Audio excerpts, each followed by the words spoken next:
Bien.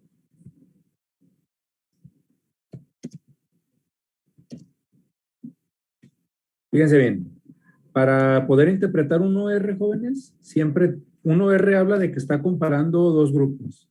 Y en este caso va a haber un grupo que está expuesto y va a haber un grupo que está no expuesto. No expuesto. ¿Expuesto a qué? Pues al factor que estamos analizando. En este caso sería la ruptura prematura de membranas. El OR siempre le va a pertenecer al grupo expuesto. Siempre esa es una regla. El OR siempre es del grupo expuesto. Entonces, este 2.72 es de la ruptura prematura de membranas. ¿Y con qué se va a comparar? Siempre se va a comparar con la unidad. Entonces, la interpretación puede ser cualquiera de las dos siguientes. Por cada paciente que presenta sepsis neonatal temprana en los que no tienen ruptura prematura de membranas, va a haber 2.72 pacientes que tienen sepsis en los que sí tienen ruptura prematura. Y entonces, esa es una forma de interpretarlo. Otra forma de interpretarlo es que el riesgo de presentar ruptura prematura de membranas en los que tienen, el riesgo de presentar sepsis neonatal en los que tienen ruptura es 1.72 veces mayor. Recuerden que la unidad pues es igualdad. Sí, entonces, si hablamos de que aquí en el Hospital Civil la prevalencia de sepsis neonatal temprana en la población total fuera del 10% en el total de niños, ¿qué riesgo tendría este niño si tiene ruptura prematura de membranas, jóvenes? ¿Qué riesgo tendría?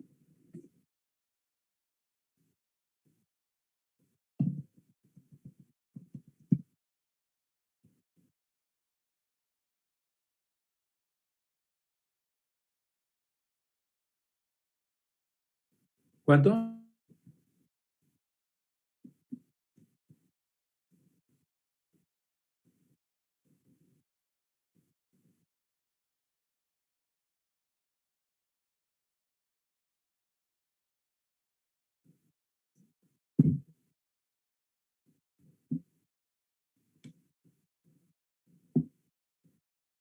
Ay, no los escucho. ¿De uno, doctor? O, bueno, es que no estoy segura. ¿Pero cómo de uno, doctora? ¿Quién eres la que está hablando? Yo, Elia, sí, Elia. sí soy, o no. No, es que no te veo en la cámara ahorita, porque no te tengo enfocada. Pero, a Ok. ver, si en los niños en la población general el riesgo de sepsis neonatal temprana fuera del 10%, y nos están diciendo que hay un factor de riesgo que aumenta 2.72 veces la probabilidad de estar infectado, si tienes un paciente que tenga ruptura, ¿a cuánto incrementa la probabilidad de que tenga sepsis?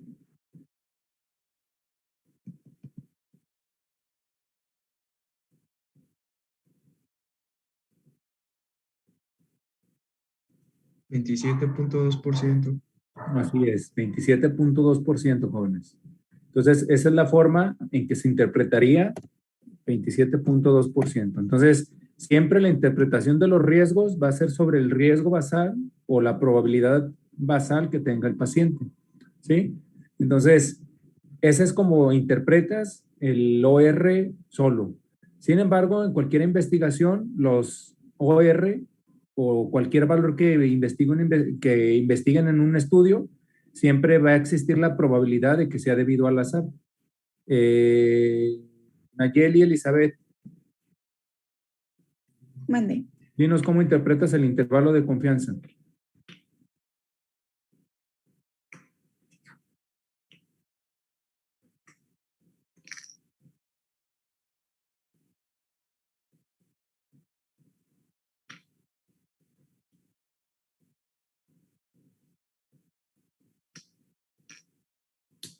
Te escuchamos, Nayeli.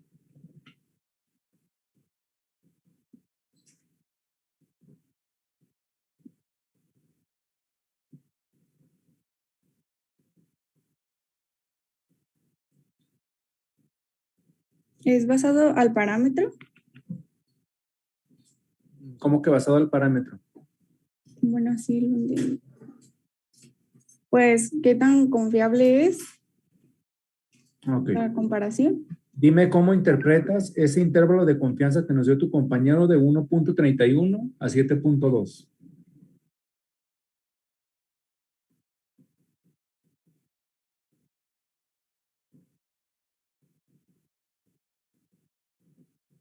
A ver, Nayeli, ¿leíste el documento que te mandé?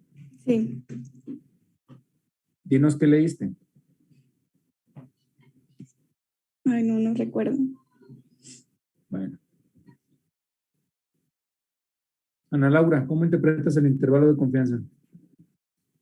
Bueno, de acuerdo al documento decía que el intervalo de confianza es una medida de precisión que muestra la variabilidad del odds ratio. Entonces, en este caso sería el efecto mínimo de 1.31 al efecto máximo de 7.2, que pues Entonces, ¿cómo traduce interpretarías eso odds ratio, Ana Laura?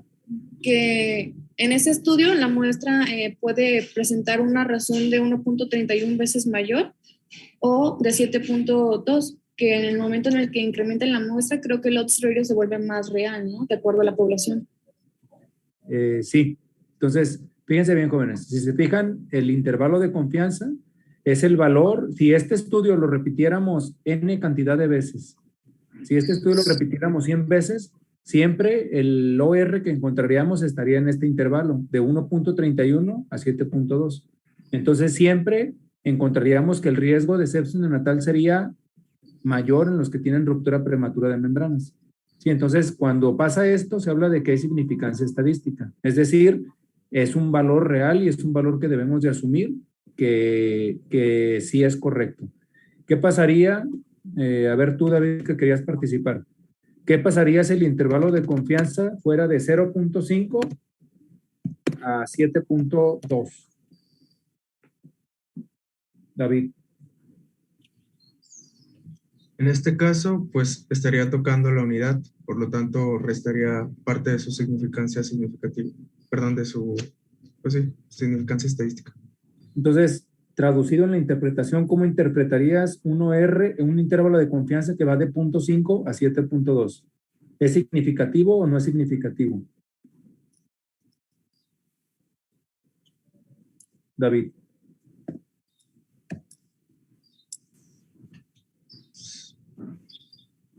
Yo lo considero no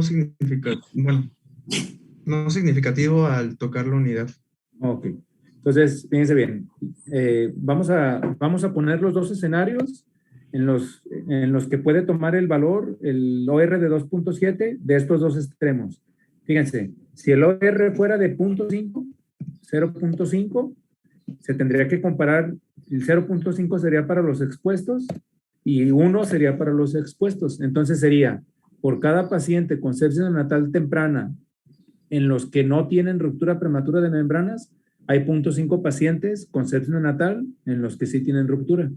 Y si el valor del OR fuera el de 7.2, por cada 7.2 pacientes que tienen sepsis en los que tienen ruptura, va a haber un paciente con sepsis en los que no tienen ruptura. Entonces, si se fijan, cuando el intervalo de confianza incluye la unidad, ¿cómo lo podemos traducir? Que el factor de riesgo, así como puede disminuir la probabilidad de que se presente el evento, la puede aumentar. Entonces, cuando el intervalo de confianza para algún riesgo incluye la unidad, hablan de que no hay significancia estadística. Es decir, no hay riesgo cuando se presente esta exposición. ¿Va? Entonces, así es como se deben de interpretar los riesgos. Si leyeron el documento, idealmente se tiene que tener el riesgo relativo, es el indicador más preciso de riesgo. Sin embargo, para poder calcular el riesgo relativo, yo necesito hacer un estudio de cohorte, porque busco la incidencia en expuestos y la incidencia en no expuestos. Cuando son estudios como estos, que son estudios retrospectivos, yo puedo utilizar como una aproximación al riesgo relativo, puedo utilizar el odds ratio. Iván, ¿qué criterio debe de tener o qué características debe de haber para usar odds ratio en lugar de riesgo relativo?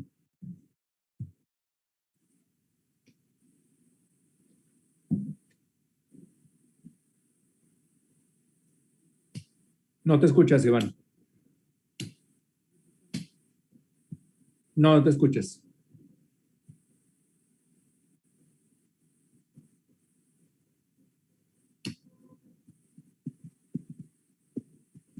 Bueno, no se escucha, Iván. ¿Sánchez o Campo? Sí, doctor. Decía que para que... perdón. ¿Qué criterios debe de haber para usar un OR en lugar de riesgo relativo? Sí, mencionaba que para que pudieran ser intercambiables, el evento de interés ocurre de una manera infrecuente en los grupos a comparar. Y el punto 2 dice que el tamaño del efecto es pequeño, es decir, el OR y el RR son cercanos a 1.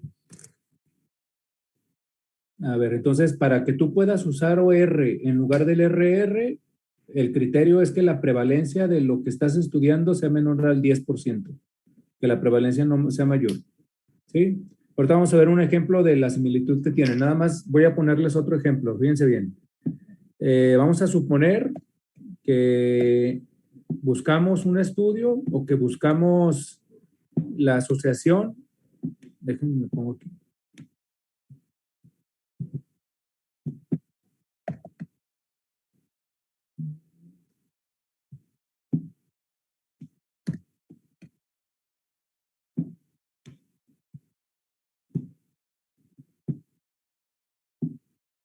Vamos a buscar la asociación de lavado de manos y neumonía nosocomial. Y para este estudio vamos a encontrar en un estudio que busquemos un OR de 0.20 con un intervalo de confianza al 95% que va de 0.10 a 0.50. Bien, Mariana Ruiz, Sí, doctor. ¿cómo interpretarías ese OR de 0.20? Pues yo lo interpretaría como no significativo estadísticamente. A ver, ¿lo interpretarías cómo? No significativo porque por cada paciente que tenga la... A ver, Mariana. Fíjate bien, la significancia estadística, ¿en dónde la evalúas? ¿Qué les acabo de explicar?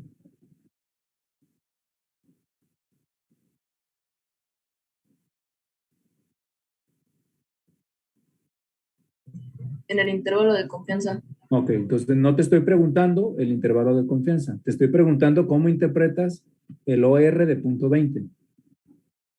Bueno, entonces sería nada más que por cada paciente que presenta la neumonía nosocomial, pues el factor de riesgo solo en un punto 20%, no, punto 20 de los pacientes lo van a presentar. Entonces, ¿cómo interpretas esa exposición? ¿Es un riesgo el lavado de manos para neumonía o no? No, ¿No es un factor asociado?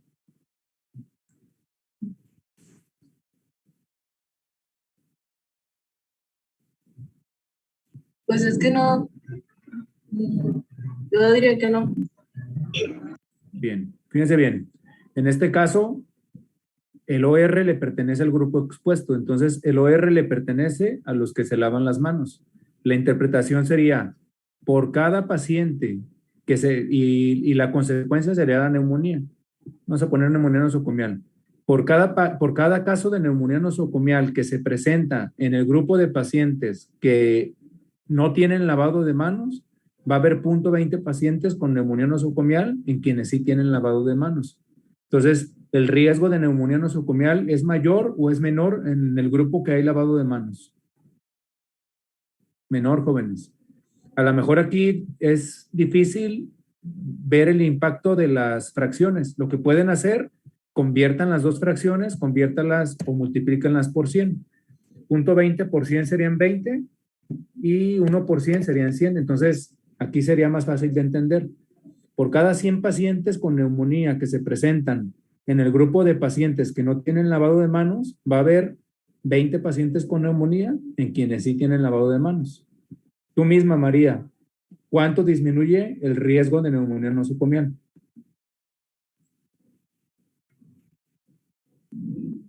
Pues disminuiría al 80. Disminuye un 80%. Sí, disminuye. Entonces, desde que ven un riesgo de 0.2, hablas de que no siempre son factores protectores, depende de la relación de variables que estén estudiando. Pero en este caso, para este ejemplo, el 0.20 habla de un factor protector. ¿Ah? Bien. Ruiz Espinosa. Sí, doctor. ¿Cómo interpretas el intervalo de confianza para este ejemplo? En este ejemplo, pues como nos había mencionado, está pues 0.1, tocando casi la unidad, y pues no tendría significancia para el estudio, pero ¿Por va qué no de tiene significado? A ver, 0.1 hasta... a ver, fíjense bien, jóvenes, pongan Ah, no, atención, son muy distraídos. Pon atención a lo que te estoy preguntando. A ver, interpreta el intervalo de confianza, interpreta el extremo inferior y el extremo superior. el extremo inferior será de 0.1 y el Superior, punto superior de 5. 0.5. ¿El intervalo de confianza incluye la unidad? No, Entonces, ¿es significativo o no es significativo? no, sí es significativo. Dime la protección que te da el lavado de manos, ¿de cuánto a cuánto puede ser la protección? La protección, Ujú. mm, pues incluiría, a ver, la protección al 50%, al 50 podría ser, Fíjate, si te vas al extremo superior, la protección es de un 50%. Y si te vas al extremo inferior, ¿de cuánto es la protección? del 10, No. ¿Por qué del 10? punto 10, ¿Por qué del no, punto? del 1 sería. ¿Por qué del 1? Dime cómo interpretas este extremo del intervalo de confianza, doctor. Mm, Es como que va desde, es el valor inferior, ¿no? Ok. ¿Qué pasaría si ese OR fuera de punto 1? ¿Cómo interpretarías un OR de punto 1? O R de punto 1 que, bueno, en este caso, que solamente Si fuera un el 10, OR el de punto de, punto 1. ajá, si fue, ahí sería que solamente 10 de cada 100, por así decirlo, tendrían neumonía en caso de que usen el lavado de manos. Si lo conviertes en 100, entonces serían 100 comparado con 10, ¿no? Ujú. Entonces, ¿cuánto disminuye el riesgo? Hasta el 90%. 90%. Entonces, el intervalo de confianza, si te fijas, lo que dice es que la neumonía nosocomial, la probabilidad de neumonía nosocomial baja desde un 50 hasta un 90%. Entonces, este intervalo de confianza no incluye la unidad, sí es estadísticamente significativo. Entonces, este riesgo es correcto, ¿no? Bien, jóvenes. Jóvenes, es muy difícil darles estas clases en línea. No sé si los documentos que les mando no los entienden o no sé si no los leen, pero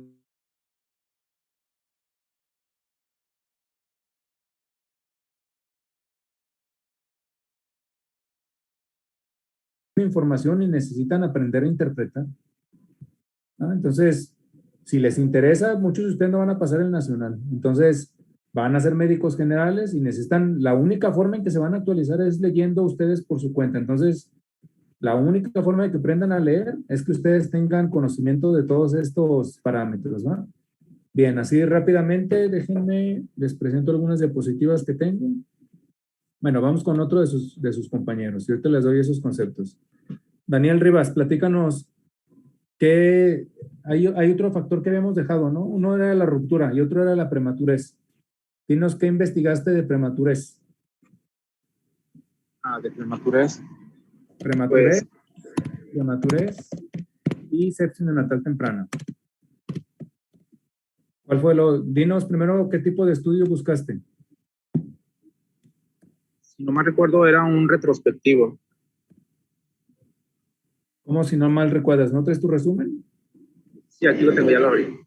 Ok.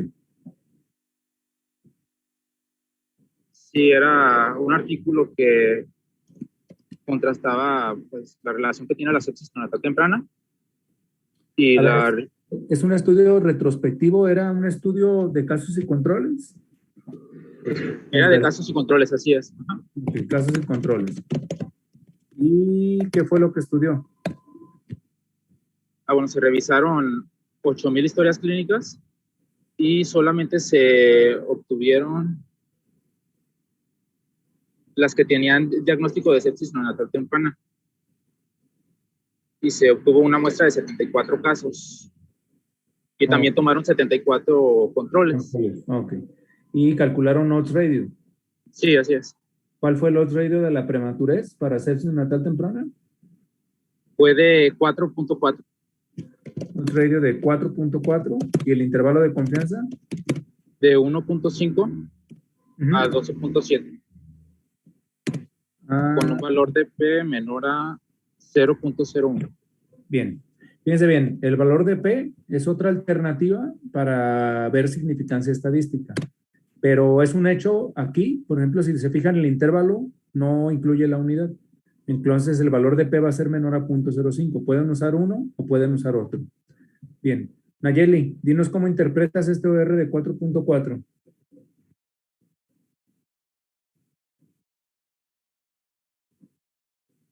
No te escuchamos. Que tienen más riesgo 4.4, la prematurez, ¿Más riesgo de qué? de desarrollar SNT.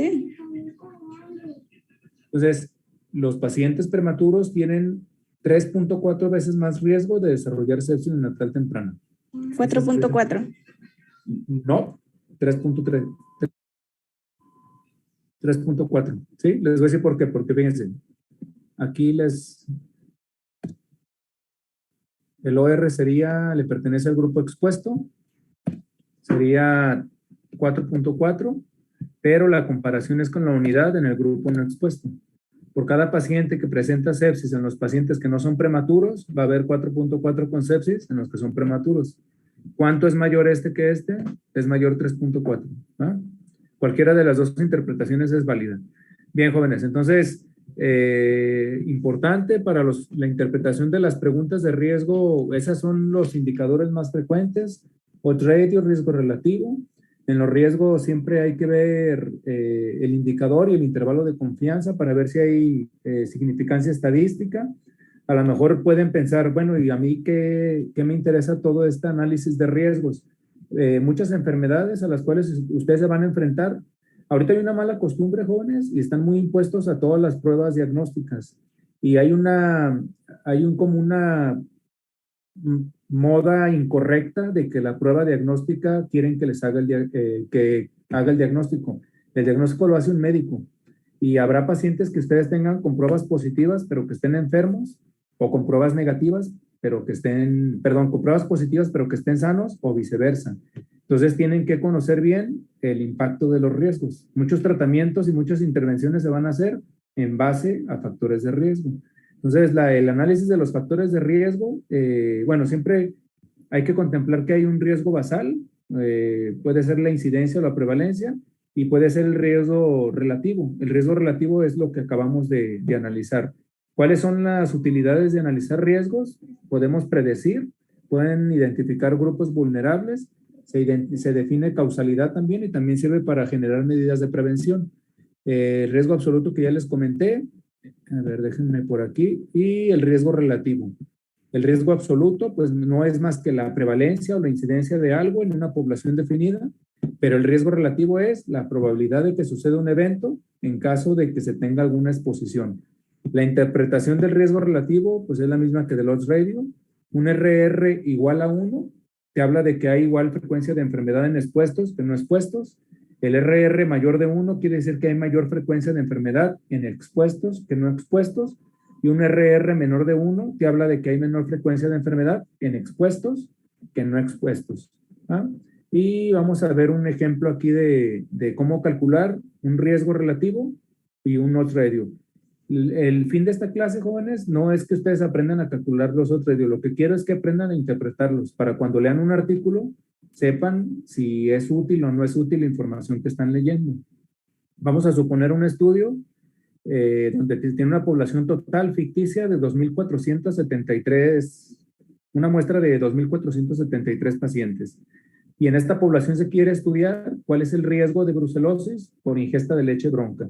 Primero tendríamos que clasificar a los pacientes entre los que toman leche bronca o no toman leche bronca.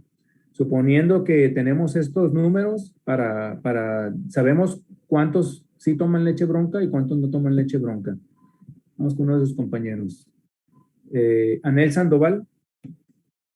Mande.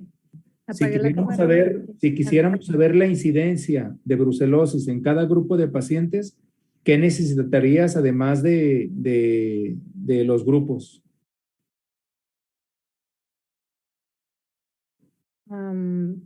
¿Cómo? Queremos saber la incidencia de brucelosis en pacientes que toman y que no toman leche bronca. ¿Qué necesitas ahí para calcular la incidencia? O bueno, dime cómo defines incidencia. La incidencia es la probabilidad o la chance. Bueno, ¿cuántas veces sucede un evento en un grupo poblacional? No.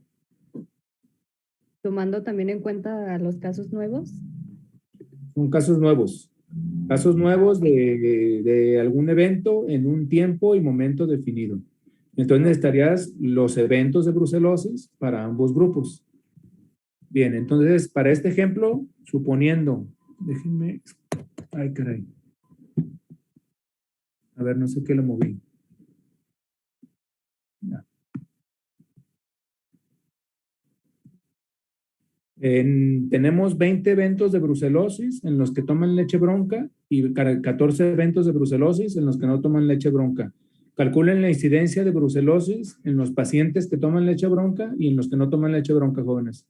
Tendrían que dividir el número de eventos entre el total de población expuesta a riesgo, es decir, 20 entre 853 para la incidencia en el grupo expuesto y 14 entre 1620 para la incidencia en el grupo no expuesto. Calcúlenla, por favor.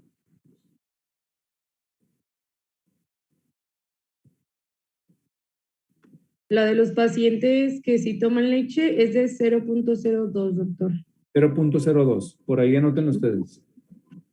¿Y de los que no toman leche, cuánto es?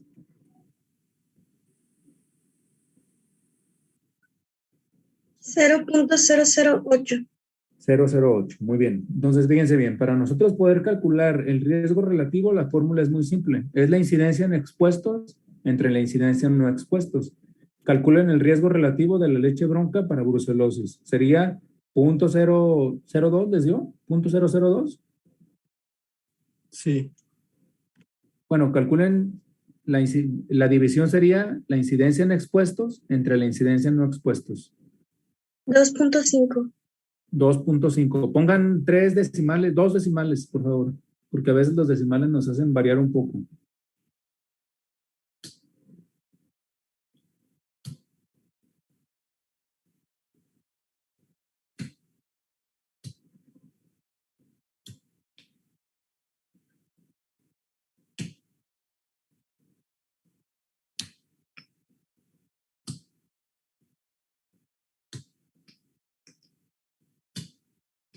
¿Cuánto les dio? 2.875. 2.8, ¿no? Más o menos. 2.8. Pueden variar por los decimales que pongan o no pongan. Entonces, ese sería el riesgo relativo, calculando la incidencia en expuestos y la incidencia en no expuestos. Supongamos que este mismo estudio se hizo, pero en un estudio de casos y controles, donde se tomaron pacientes con brucelosis y pacientes sin brucelosis. No podríamos tener la incidencia, pero sí podríamos tener esta misma información en casos y controles. Y en un estudio de casos y controles podríamos calcular el odds ratio o razón de productos cruzados. Para calcular el odds ratio la fórmula es A por D entre B por C, sabiendo que este es A, este es B, este es C y este es D. Calculen 20 por 1606, por favor.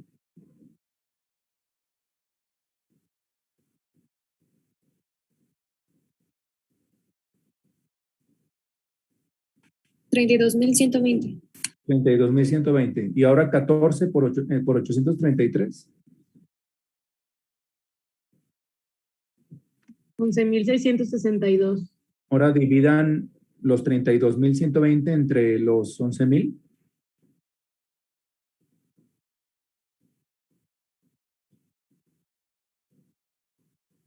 $2.75.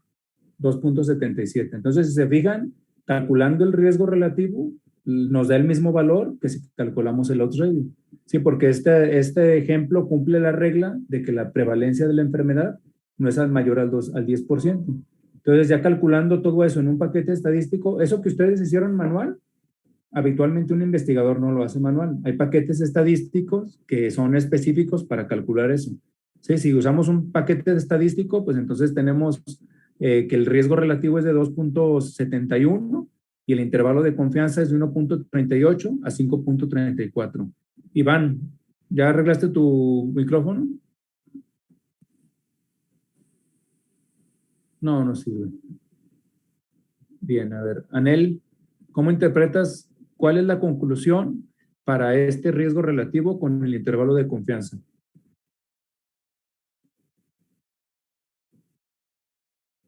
Que hay 2.7 veces, no, bueno, 1.7 veces más probabilidad de presentar brucelosis en personas que ingieren leche en comparación a las que no ingieren leche. Así es. ¿Y es estadísticamente significativo?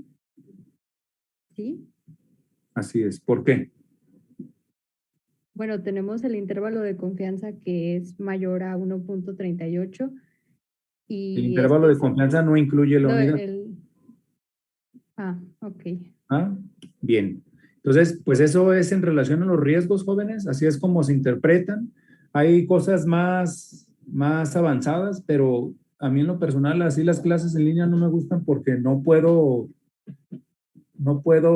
expresarles más información que sería importante porque creo que no sé si me entienden o no sé si leyeron. A ver, vamos a... Carlos Paredes, ¿leíste algo sobre análisis multivariados? ¿O alguien me puede decir en qué consiste un análisis multivariado, jóvenes? Pues creo que como su nombre lo dice, nada más se analiza una sola unidad del univariado.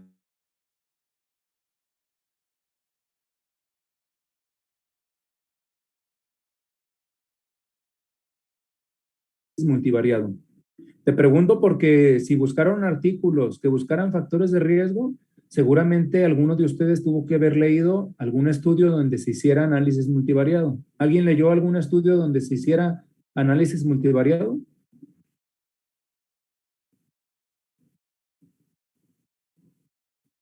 Análisis multivariados son muy prototipos de estudios de factores de riesgo. ¿Alguien leyó algún estudio donde se hiciera análisis multivariado?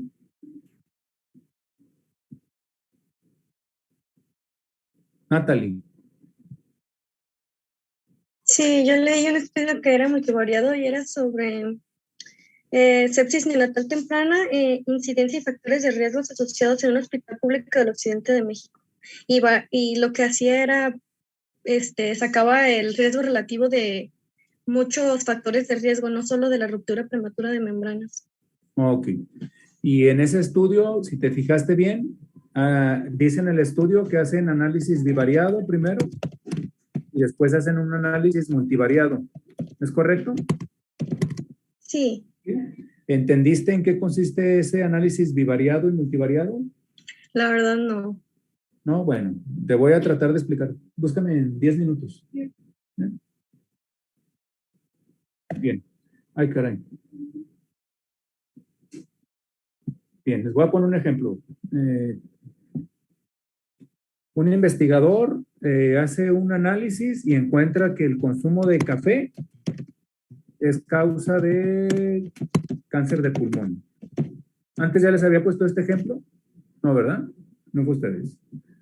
Ok, entonces este investigador encuentra que esta asociación tiene un OR de 2 y es estadísticamente significativo. ¿No? Pero después otro investigador dice, pues tengo mis dudas de que el café sea la causa del cáncer de pulmón. Entonces el otro investigador dice, yo voy a investigar además del café, voy a investigar la obesidad, no, el sedentarismo, perdón. Sedentarismo, el tabaquismo, el consumo de una dieta rica en grasa, entre otros factores. ¿Y qué es lo que encuentra? Pues encuentra que entre estos factores, el tabaquismo es un factor de riesgo. Entonces, se hace un análisis multivariado y en el análisis multivariado, ¿qué pasó? Se encontró que el café es una variable confusora. ¿Qué quiere decir variable confusora? Lo que pasa es que la gente que fuma mucho también toma mucho café. Entonces, el factor de riesgo para el cáncer de pulmón es el tabaquismo. Pero el café es una variable confusora que se detectó mediante el análisis multivariado. En ese estudio que leíste, Natalie, si te fijas, en el análisis bivariado, el Apgar bajo fue un factor de riesgo, perdón, el Apgar bajo fue un factor de riesgo para sepsis neonatal temprana. Pero cuando se hace el análisis multivariado, el Apgar bajo ya no es un factor de riesgo. Entonces, ¿qué explicación se le da en ese estudio? Lo que pasa es que lo que es un factor de riesgo es la prematurez. Y es común que los prematuros tengan un Apgar bajo. Entonces, la prematurez es el factor de riesgo y el Apgar bajo es una variable confusora. Entonces, no sé si me da a entender, jóvenes. Es común ahorita que, de hecho, la vida real y la vida de los factores de riesgo son múltiples factores que confluyen, ¿sí? En un paciente que es diabético, muchas veces es diabético, hipertenso y tiene obesidad. O es diabético, hipertenso y es mayor de 60 años. Entonces, a veces es conveniente analizar los factores de riesgo en el contexto más real que tengan para el paciente. ¿Va? Bien. ¿Dudas, jóvenes? ¿No?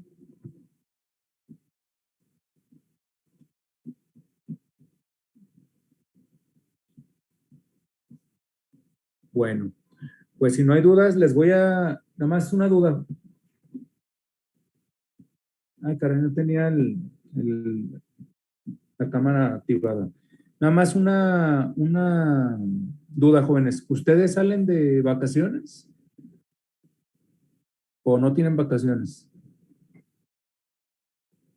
Creo que solo nos iban a dar una semana y en el hospital sí nos iban a dar las 2 semanas para... Bueno. Pero clases sí vamos a tener una semana, me parece. Entonces, si les parece, ¿cuándo terminan su curso ustedes?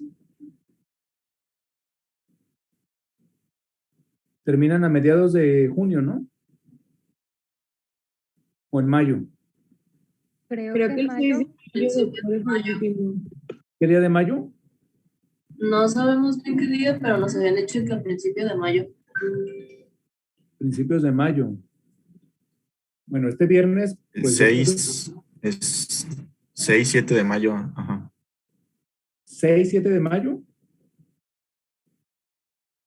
Sí.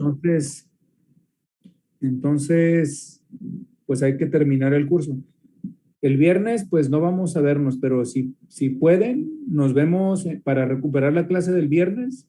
Nos vemos el siguiente lunes, si pueden, y el siguiente viernes para tratar de revisar la mayor parte de los temas, ¿no? Porque ya estamos a 11. A ver, déjenme cuento los días que nos quedan. Denme un segundo. 15, 22, 29. No, yo creo que sí terminamos. Nos veríamos hasta el siguiente viernes, pero de la siguiente semana. Les mando tarea y ahorita les voy a activar una evaluación sobre los documentos que les mandé. ¿Ah? ¿Tienen alguna duda? ¿No? Bueno.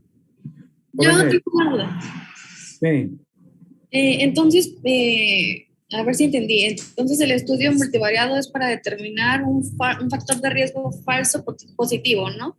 Que está enmascarado por un factor de riesgo real, ¿no? Así es, se llaman variables confusoras, Ana Laura. Okay. El análisis multivariado, uno de los fines es identificar variables confusoras. Ok. ¿Ah? Gracias. ¿Alguien más tiene alguna duda? ¿No? Bueno, les activo ahorita la evaluación, tienen 15 minutos para hacerla y nos vemos entonces de este viernes que viene al próximo. Hay que leer lo que les voy a activar, la tarea que les voy a activar. Iván, acuérdame a más tardar mañana, ¿no? De la tarea. Bueno, nos vemos, jóvenes, que estén bien.